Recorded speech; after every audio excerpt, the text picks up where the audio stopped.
Hey everyone, I'm Kevin with JcrOffroad. In this video, I want to walk you through how to install these lower shock skids for your Bronco. Now these are designed to offer you tons of protection here underneath the bottom of the factory shock and strut assembly. It's going to wrap around the front to protect the factory reservoir up here. Once in place, this area is actually going to act as a skid for this mount that hangs down off the rear axle assembly as well. And then it's going to be sloped rearward to allow water, mud, any debris that gets in there to easily drain free on its own or while you wash the vehicle. These offer tons of protection and they're a pretty quick and easy install, so let's get started.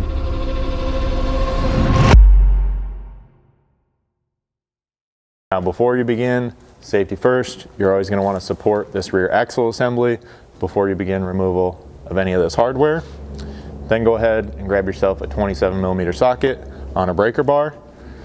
The nut side of this bolt is tabbed, so it's just going to catch up here when you begin loosening this. So you only got to work on the bolt head side. And then you can start spinning this free. And once you get that initially broken loose, you can switch to an impact to start backing it out a little further. Then once you get right here, you're not actually going to need to remove this bolt completely, but you want to get it to a point like that it's still supporting this shock and strut. However, you can get the nut removed. And once you get this bolt backed out, you're going to want to install the supplied washer here on this end. You should have just enough bolt hanging through that it'll loosely hold that in place. The reason we're doing that is to fill a similar indentation to what you see here, so that once this slides in, it can basically clamp down to a flat surface and allow you to get the proper torque loads on this hardware once everything's installed. Then once you have that washer in place, you can simply line your skid up, slide it over the mount here, and start working that bolt back through to loosely hold it in place. Then you can go ahead and loosely reinstall the nut.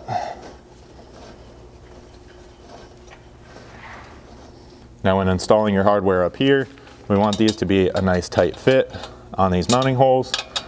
In some rare cases, we found these can be a little bit tight, so it may be necessary to just slightly clearance these mounting holes out before your hardware goes in. But as you can see there, that went in with just a little wiggle. And then with that bolt and washer in place, the flange nut can be slid over the back and installed here on the inside.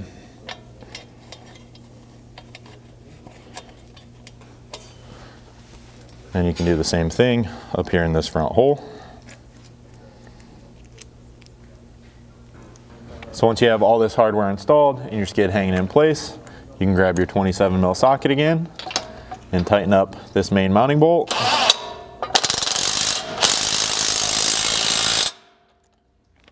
Then grab a 5/8, come up here to these front bolts. It may be necessary to just loosely hold the nut on the back side until it makes contact with the material.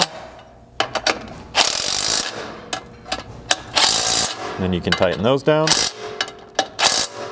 And then you'll want to be sure to come back to this factory bolt and tighten it down to the factory recommended 350 foot-pounds. Now we tightened all this up here in the air so you guys could see it a little better during the installation, but you want to be sure that you're tightening down this main hardware with the weight of the vehicle on the suspension at ride height so that you get the proper loads on this bushing and the strut assembly. So the installation is going to be exactly the same over on the other side. And then once you get both of those installed, you're going to have ample protection here for your shock and strut assemblies as well as these lower mounts. Now if you have any questions about this installation and this product or any other product we offer for your Bronco here at JcrOffroad, feel free to reach out to us. You can email us at info@jcroffroad.com or give us a phone call 269-353-1184.